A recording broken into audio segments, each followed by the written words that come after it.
آج میں آپ کے سامنے ایک ایسی ہستی کی کہانی رکھنے جا رہا ہوں جس نے اپنی پوری زندگی اسلام، مسلمانوں اور دین کی خدمت کے لیے وقف کر دی۔ یہ وہ بزرگ ہیں جنہیں ہم حضرت مولانا سید محمد علی مونگیری رحمۃ اللہ علیہ کے نام سے جانتے ہیں۔ آپ 28 جولائی 1846 عیسوی کو پیدا ہوئے، 13 سپٹمبر 1927 عیسوی کو آج ہی کی تاریخ میں اس دنیا سے رخصت ہو گئے۔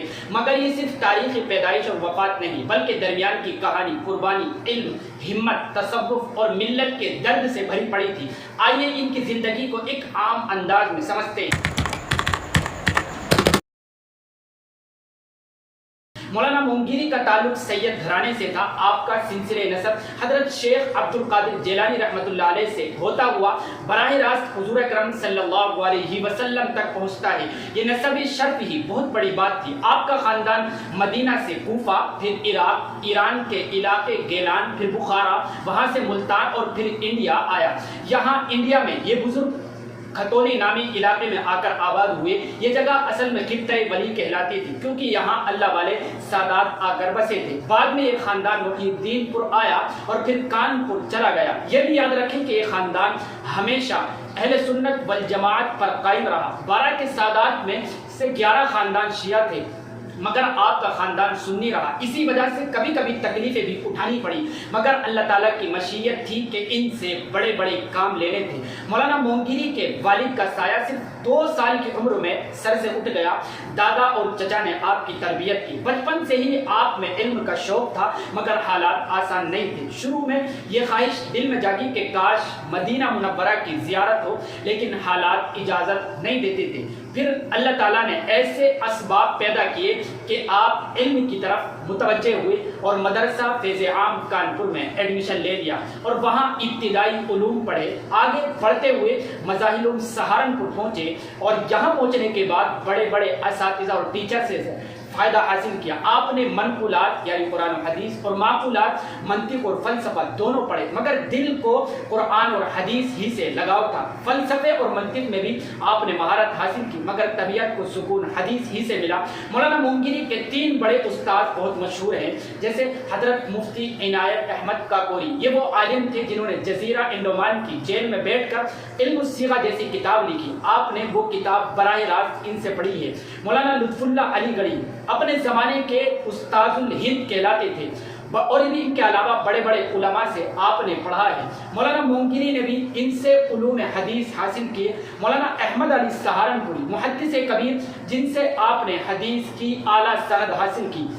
یہی نہیں بلکہ آپ کو حضرت شاہ فضل الرحمن گنج مراد آبادی کی صحبت بھی ملی ہے جنہوں نے آپ کو خلافت دی اور آپ کو اپنے خاص مریدین میں شامل کر لیا۔ مولانا مونگیری صرف کتابوں تک محدود نہیں رہے بلکہ روحانیت اور طریقت کے راستے پر بھی آپ چلے اور کمال حاصل کیا۔ آپ نے کرامت علی قادری اور پھر شاہ فضل الرحمن گنج مراد آبادی سے بھی فیض حاصل کیا۔ شاہ صاحب نے تو پہلی ہی نظر میں پہچان لیا کہ یہ نوجوان فیوچر میں مستقبل میں بڑے کام کرے گا۔ انہوں نے دستار خلافت پہنائی اور خاص انداز میں معرفت کا ذائقہ بھی چکھا دیا۔ نتیجہ یہ ہوا کہ آپ کے ہاتھوں پر لاکھوں لوگوں نے توبہ کی اور کہا جاتا ہے کہ 4 لاکھ کے قریب آپ کے مرید لوگ ہو گئے جنہوں نے گناہوں سے توبہ کی اور اپنی زندگیوں کے اندر چینجنگ کی۔ یہ کوئی معمولی بات نہیں۔ مولانا مونگیری رحمۃ اللہ علیہ کو اللہ تعالیٰ نے فقہ میں بھی بصیرت حاصل کی تھی۔ کتاب المسئلہ نام سے آپ کی فقہی فتاوی جمع تھے۔ تحقیق کے لیے آپ دور دراز سفر کرتے، کبھی لکھنؤ، کبھی پٹنہ لائبریری اور علماء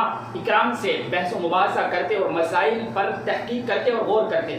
آپ کے پاس ایک بڑی لائبریری بھی تھی جو اس زمانے کے اہم علمی ذخیروں پر مشتمل تھی۔ اب آئیے آپ کی سب سے بڑی خدمت کی طرف یعنی دارالعلوم ندوۃ العلماء لکھنؤ۔ 1857 کی جنگ آزادی کے بعد مسلمانوں کے حالات بہت خراب تھے، یہ سب جانتے ہیں۔ ایک طرف دیوبند کی تحریک تھی جو صرف قدیم علوم پر قائم تھی، دوسری طرف علی گڑھ کی تحریک ابھر کر سامنے آئی تھی جو صرف نئے علوم کی طرف مائل تھی۔ ایسے میں امت تقسیم ہو رہی تھی کہ پڑھیں تو کیا پڑھیں۔ مولانا مونگیری رحمۃ اللہ علیہ نے درمیانی راستہ نکالا اور 1892 عیسوی میں کانپور کے مدرسہ فیض عام میں ندوۃ العلماء کا ایک خاکہ اور خیال پیش کیا۔ مقصد یہ تھا کہ پرانے اور نئے علوم ایک ساتھ ملا کر ایک درمیانہ نظام بنایا جائے۔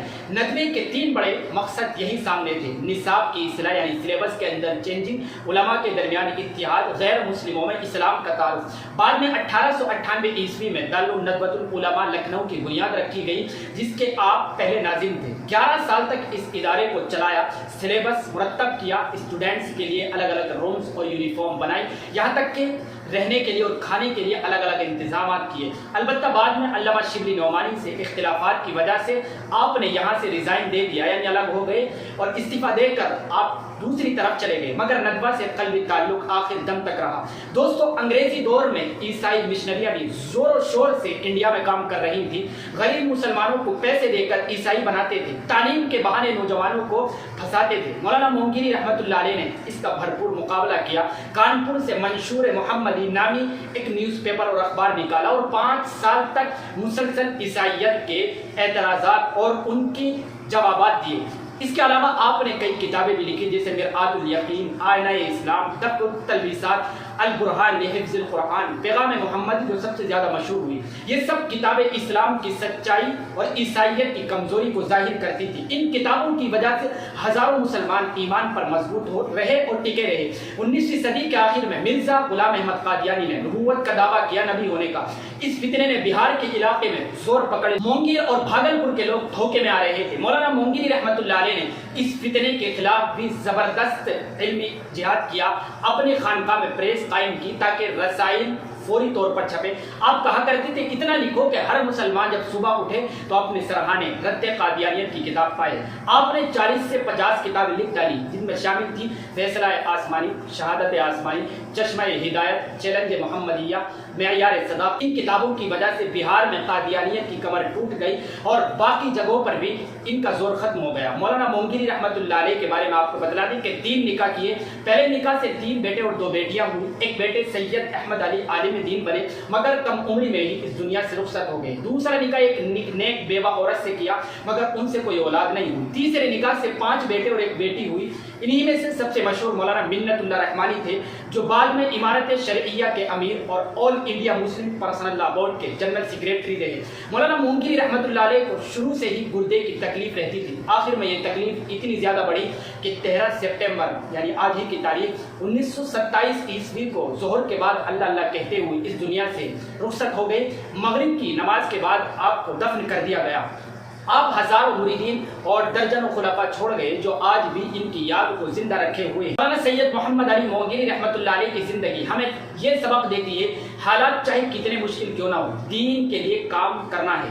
دین کی خدمت کے لیے علم اور روحانیت دونوں ضروری ہے، اور امت کو جوڑنا سب سے بڑی ذمہ داری ہے۔ ہر فتنے کا مقابلہ علم اور قلم سے کیا جا سکتا ہے۔ ان کی سب سے بڑی پہچان یہ ہے کہ انہوں نے ملت کے لیے ادارہ بنایا، فتنوں کا مقابلہ کیا اور لاکھوں لوگوں کو اللہ تعالیٰ سے جوڑا۔ یہ تھی مولانا سید محمد علی مونگیری رحمۃ اللہ علیہ کی زندگی کی بائیوگرافی اور ان کی کہانی۔ ایک سید زادہ، ایک عالم، ایک صوفی، ایک مجاہد، ایک مربی اور ایک مسلم۔ ملتے ہیں انشاءاللہ اگلی ویڈیو میں کسی اہم شخصیت کی بائیوگرافی لے کر۔ تب تک کے لیے آپ ہماری بائیوگرافی چینل سے جڑے رہیں، ہماری ویڈیو کو زیادہ سے زیادہ لوگوں تک پہنچانے کی کوشش کریں۔